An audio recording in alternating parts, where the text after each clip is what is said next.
마태복음 7장 6절에 보면 거룩한 것을 그에게 주지 말며 너희 진주를 돼지 앞에 던지지 말라. 그들이 그것을 발로 밟고 돌이켜 너희를 찢어 상하게 할까 염려하라 라고 하는 말씀을 한 절 더 읽었습니다. 모든 사람들은 과거의 실력으로 오늘을 살아요. 조상들의 수고의 열매를 우리가 따고 있습니다. 그래서 잘 살고 있어요. 그리고 앞으로 우리의 삶의 열매를, 수고의 열매를 후손들이 딸 겁니다. 그래서 우리는 과거에 대한 감사하면서 지내고 미래에 대해서 그들에게, 후손들에게 아름다운 대한민국, 공의가 강수처럼 흐르는 대한민국, 신앙의 자유가 있는 대한민국을 물려주기 위해서 많이 노력을 해야 합니다. 예수님께서 제자들을 만나서 가르친 내용이 있어요. 산에 올라가서 쭉 팔복을 가르쳤습니다. 그리고 하나님께서 또 우리 믿는 성도들에게 준 말씀이 있습니다. 성경이 있어요. 성경을 따라가면 하나님의 지혜로 배우고 하나님의 지혜로 결정하고 하나님의 능력으로 미래를 설계할 수 있습니다. 그래서 우리는 늘 성경이 무엇을 얘기를 하는가 하는 걸 들어야 됩니다. 디모데후서 3장 16절, 17절에 보면 모든 성경은 하나님의 감동으로 된 것으로 교훈과 책망과 바르게 함과 의로 교육하기에 유익하니 이는 하나님의 사람으로 온전하게 하며 모든 선한 일을 행할 능력을 갖추게 하려 함이라 그랬습니다. 그러면 성경은 누구에게 필요하냐? 하나님의 사람으로. 하나님의 사람으로. 하나님이 성경을 하나님의 사람에게 준 겁니다.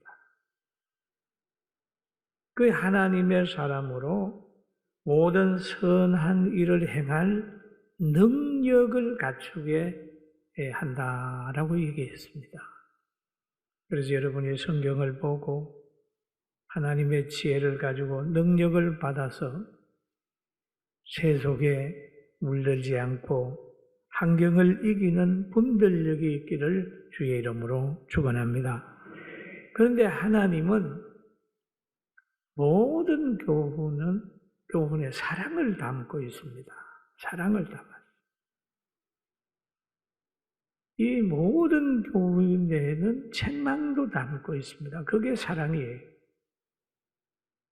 모든 교훈 속에는 고도의 분별력을 가지고 있게 합니다. 여러분, 부모님이 자녀에게 도와주는 것도 사랑이고, 음식해 주는 것도 사랑이고, 책망하는 것도 사랑이고, 사랑이 없는 게 없잖아요. 다 사랑하기 때문에 간섭하고, 사랑하기 때문에 책망하고, 사랑하기 때문에 도와주고, 하나님도 우리를 사랑한다고 하는 걸 기억하며 말씀, 책망의 말씀이나 교훈의 말씀이나 징계하는 것까지라도 사랑으로 받는 은혜가 있기를 주의 이름으로 축원합니다. 그리고 제일 중요한 게 뭡니까? 교육입니다. 바른 정보, 바른 지식, 바른 사상을 가져야 됩니다. 이 성경이에요. 이 모세가 어려서 왕궁에 들어갔잖아요. 그 들어가기 전에 젖을 떼기까지 어머니가 키웠습니다. 그럼 어머니는 젖을 먹이면서 그 모세에게 히브리 백성의 우월성과 모세에게 히브리 백성이라고 하는 걸 가르쳐 줬어요.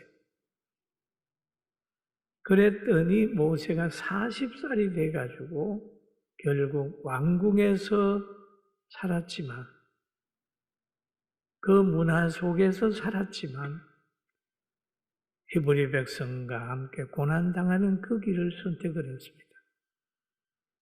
그래서 어릴 때에 하나님 섬기고 바르게 사는 교육이 얼마나 중요하다는 것은 모세의 40대를 보면서 우리는 깨달을 수가 있습니다.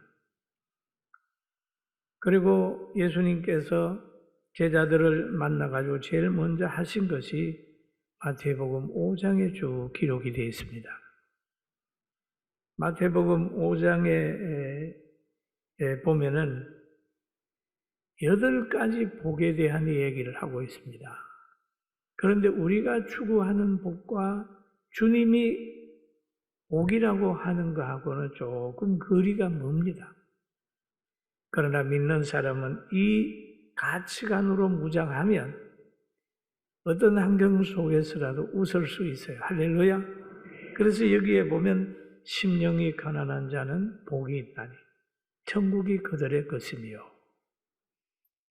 애통하는 자는 복이 있나니 그들이 위로를 받을 것이며, 온유한 자는 복이 있나니 그들이 땅을 기업으로 받을 것이며, 의에 줄이고 목마른 자는 복이 있나니 그들이 배부를 것이며, 긍휼히 여기는 자는 복이 있나니 그들이 긍휼히 여김을 받을 것이며, 마음이 정결한 자는 복이 있나니 그들이 하나님을 볼 것이며, 합평케 하는 자는 복이 있나니 그들이 하나님의 아들이라 일컬음을 받을 것이며, 의를 위하여 박해를 받는 자는 복이 있나니 천국이 그들의 것임이라.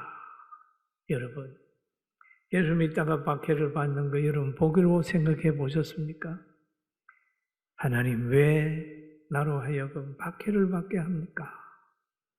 그렇게 생각하잖아요. 그런데 성경은 뭐라고 하냐 하면 복이다 라고 얘기를 합니다. 그 다음에 여기에 보게 되면은 의를 위하여 박해를 받는 자는 복이 있는 천국이 그들의 것입니다. 그러면 천국 백성이 가는 길에는 박해가 있을 수 있어요. 그러면서 예수님께서 제자들에게 말씀하신 내용이 더 있어요. 나로 말미암아, 나로 말미암아, 예수님으로 말미암아, 예수 믿는다고 너희를 욕하고 박해하고 거짓으로 너희를 거스려 모든 악한 말을 할 때에는 너희에게 복이 있나니 기뻐하고 즐거워하라. 하늘에서 너희의 상이 큼이라. 너희 전에 있던 선지자들도 이같이 박해하였나리라 라고 얘기를 하고 있어요. 여러분 보면은 경험하잖아요. 예수 믿는다고 박해받잖아요. 예배 드린다고 불이익당하지 않습니까? 예배 드린다고. 예배당 10,000명 들어가는 예배당도 99명. 얼마나 큰 박해입니까? 그러나 이럴 때에도 분노하는 것보다는 이럴 때라도 하나님 앞에 기도하는 거죠.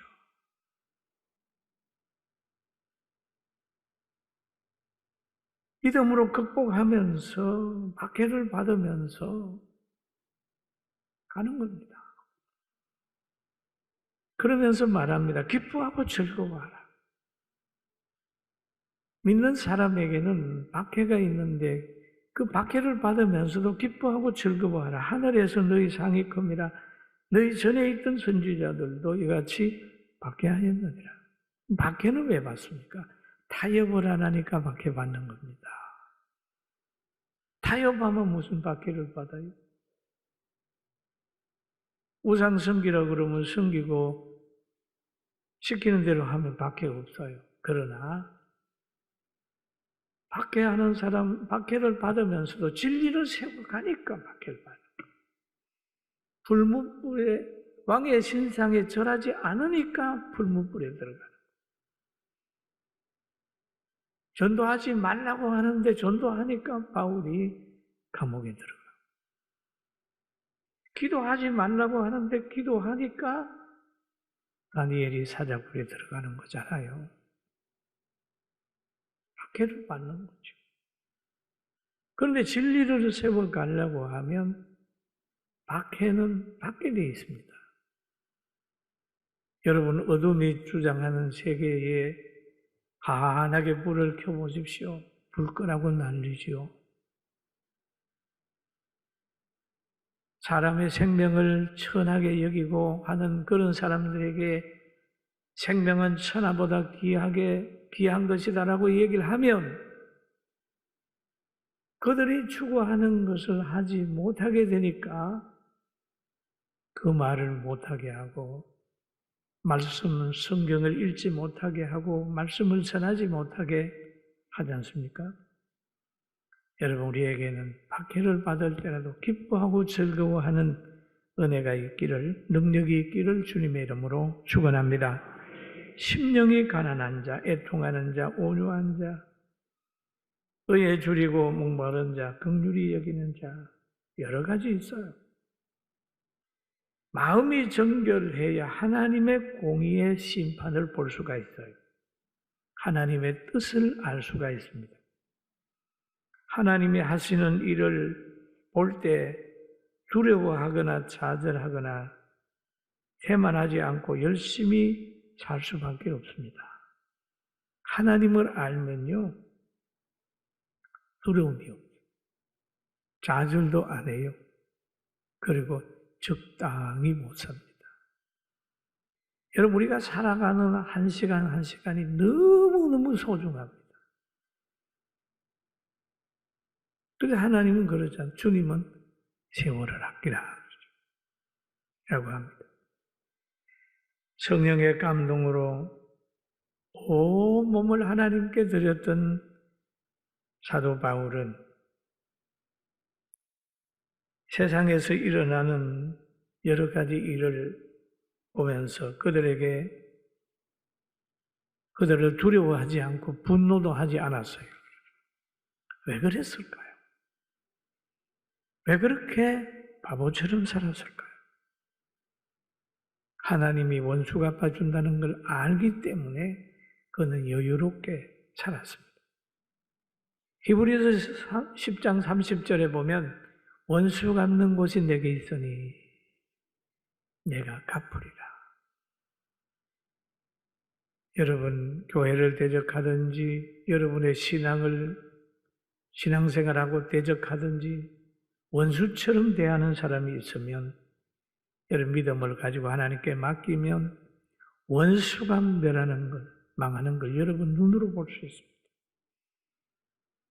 그러므로 하나님께 맡기고 혹 원수가 있다 할지라도 불쌍히 여기고 기도해 줄지언정 기도해 주고 그리고 열심히 잘 드시고 운동해서 건강해서 오래오래 사시길 주의 이름으로 축원합니다. 아멘. 오래 살아요. 우리 육체는 음식과 활동으로 건강해진다면 우리의 속사람은 하나님의 말씀을 듣고 순종의 삶으로 건강해지는 거예요. 그리고 이 순종의 삶을 살게 돼야 부끄러움을 당하지 않습니다. 순종의 삶을 살게 되면 환경이 좋아져요. 환경이 좋아요. 우리 교회가 하나님 말씀에 순종의 삶을 살려고 했던 것이 오늘 복지하는 동네가 되지 않습니까? 여러분들이 순종하는 삶을 살면 가정이 행복해질 겁니다. 할렐루야! 부부간에 행복해져요. 가정도 행복해져요. 왜냐하면 성경이 말하는 대로 살면 그 말은 창조주의 말이기 때문에 건강하고 가정을 조성하신 하나님의 말씀이기 때문에 가정도 그 말씀대로 살면 건강해지고 하나님 말씀을 붙들고 살면 사회도 굉장히 아름다워집니다. 근데 말씀을 자꾸 떠나버리니까 이 사회가 삭막해지고 가정에는 계속 갈등이 시작이 되는 거예요. 문제를 찾아내서 회복하는 우리 9월이 됩시다. 할렐루야. 그리고 예수님께서 그러잖아요. 비판하지 마라. 비판하지 마라. 비판하지 마라. 비판으로 심으면 비판으로 비판받는다. 유다서 1장 10절에 보면 이런 말씀이 있습니다. 이 사람들이 무엇이든지 알지 못하는 것들을 비방하는도다. 또 그들은 이성 없는 짐승과 같아 본능으로 아는 그것으로 멸망하느니라. 여러분, 비방하거나 비판하지 말고 하나님의 말씀대로 해야 되는데, 주님은 4절에 이렇게 말씀하죠. 7장 4절에 보라, 같이 봅니다. 보라, 내 눈 속에 들보가 있는데 어찌하여 형제에게 말하기를 나로 내 눈 속에 있는 티를 빼게 하냐 하겠느냐. 들보가 있는데 어떻게 형제의 눈 속에 있는 티를 빼려고 하냐, 빼게 하느냐 그랬습니다. 그러니까 자기를 보라는 거, 먼저 봐야 될 게 자기예요. 그러니까 이 지혜로운 그 솔로몬도 보면은 그런 얘기를 하죠. 일천범죄를 드린 다음에 하나님이 무엇을 줄까라고 얘기를 할 때 지혜를 달라고 하죠. 판단할 수 있는 은혜를 달라고 합니다. 왜 그러냐 하면 시편 119편에 보면 137절에 보면 여호와여 주는 의로우시고 주의 판단은 옳으니이다. 주님처럼 판단할 수 있도록 저에게 은혜를 주세요. 은혜를 주세요. 여러분, 세상에서는요, 판단을 하는 게 잘못된 판단을 할 때가 많습니다. 많습니다. 여러분은 없는지 모르겠습니다만 저는 가끔 생각하는데 내 생각하고 성경하고 안 맞을 때가 있어요. 그리고 성경을 읽다가 보면 성경이 이렇게 얘기하는구나. 이렇게 하면서 늘 성경을 보면서 고쳐요.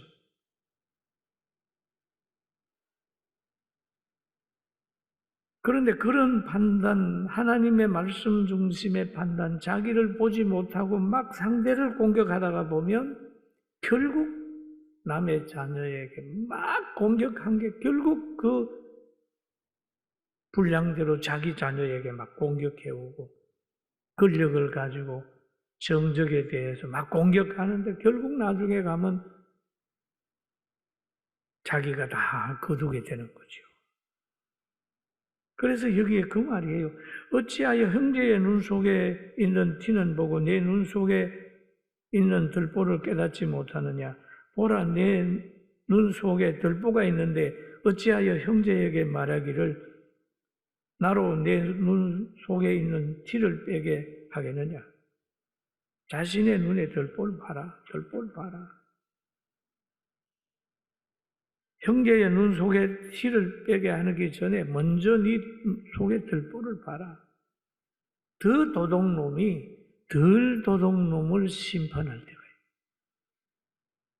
있어요. 더 악한 사람이 덜 악한 사람을 심판하는. 그렇잖아요. 큰 도적이 작은 도적을 잡으려고. 큰 조폭단체가 작은 조폭단체를 잡으려고 쫄아다니다. 이럴 수 있어요. 이런 사람들은 그거를 마음에 새겨야 돼요. 내가 어떤 사람이냐 하는 걸 봐야 됩니다. 여기 보면 믿음으로 행하게 돼야 되고, 또 우리는 비천에 처할 줄도 알고 풍부에 처할 줄도 알아서 자족하면서 흩어 구제하면서 행복하게 살아가는 우리 모두가 되기를 주의 이름으로 축원합니다. 할렐루야. 그리고 여기 오늘 본문에 보면은 외식하는 자여라고 하는 말이 있죠. 외식하는 자여. 저는 이 외식하는 자여라고 하는 말을 들으면 제가 혹시 외식하지 않는가?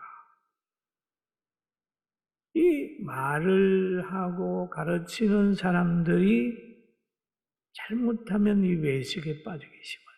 지도자가 되면 자기는 하지 않으면서 상대 보고 자꾸 이렇게 외식한다. 그러다가 보면 약한 부분을 돌아보고 바로 잡으려고 노력하죠. 바울 사도는 매일 회개했다고 그러잖아요. 왜? 전하고 버림 받지 않도록 늘 회개했다고 그러잖아요. 여러분, 혹시 외식하는 사람이 되면 안 되잖아요. 여기에서 외식하는 자여, 내 눈 속에 들보를 빼어라. 그 후에야 밝히 보고 형제의 눈 속에 티를 빼리라. 그러면서 거룩한 것을 그에게 주지 말며 너희 진주를 돼지 앞에 던지지 말라. 그들이 그것을 발로 밟고 돌이켜 너희를 찢어 상할까 염려하라. 그랬습니다. 개나 돼지는 거룩한 것을 모릅니다. 진주도 몰라요. 개처럼 먹이로 인하여 감정과 행동과 모든 결과를 따라가는 것은 나중에 가면 물질에 의해서 모든 것이 다 떨어지는 거예요. 거룩한 삶과 인격적인 삶을 비웃는 거예요. 그러잖아요. 뭐 그것이 밥 먹여줘? 뭐 이런 식으로. 먹는데 포인트가 맞춰지는 거예요. 그리고 물질이나 권력이나 뭔가를 얻는 데 방해가 되게 되면 형제나 뭐 친구나 관계없이 다 떠나버려요. 이게 짐승들이 하는 거예요. 그럼 여기에서 개는 어떤 특징을 가지고 있느냐 하면 잠언서 26장 11절에 있습니다. 같이 봅니다. 개가 그 토한 것을 도로 먹을 것 같이 미련한 자는 그걸 미련한 것을 거듭 행하느니라. 그렇죠. 더럽다고 뱉어놓고 다시 그 일을 하고 또 베드로후서 2장 22절에 보면 그렇잖아요. 같이 봅니다. 참 속담에 이르되 개가 토하였던 것을 돌아가고 돼지가 씻었다가 더러운 구덩이에 도로 누웠다 하는 말이 그들에게 응하였도다. 여러분, 개, 돼지를 진짜 개, 돼지가 아니라 사람의 속에 있는 심령을 이렇게 표현한 거예요. 사람을 얘기를 하는 거예요. 그래서 어떤 사람 보면 우리가 뭐 개, 돼지인 줄 알아 그러잖아요. 그 다 의미가 있는 거예요. 사람을 비유합니다. 개, 돼지는 진리도 없어요. 개와 돼지가 사는 사람에게 거룩함이나 진주를 던져서는 안 된다. 던지지 마라. 너희를 찢어 상할까 염려하라.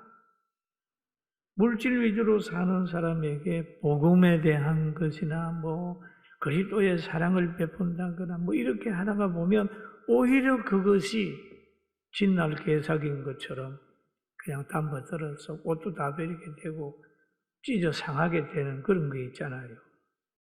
사랑하는 성도 여러분, 하나님이 여러분을 사랑하셔서 비판하지 마라. 헤아리지 마라. 그리고 외식하지 마라. 먼저 내 눈에 들보를 보고 자기 성찰을 해라. 그리고 개와 돼지 같은 사람에게 거룩함이나 진주를 던지다가 오히려 그것 때문에 밟히게 될까 조심해라 하는 이 말씀을 기억하면서 오늘부터 저 마귀를 대적해서 이기는 영역 있는 여러분 되길 주의 이름으로 축원합니다.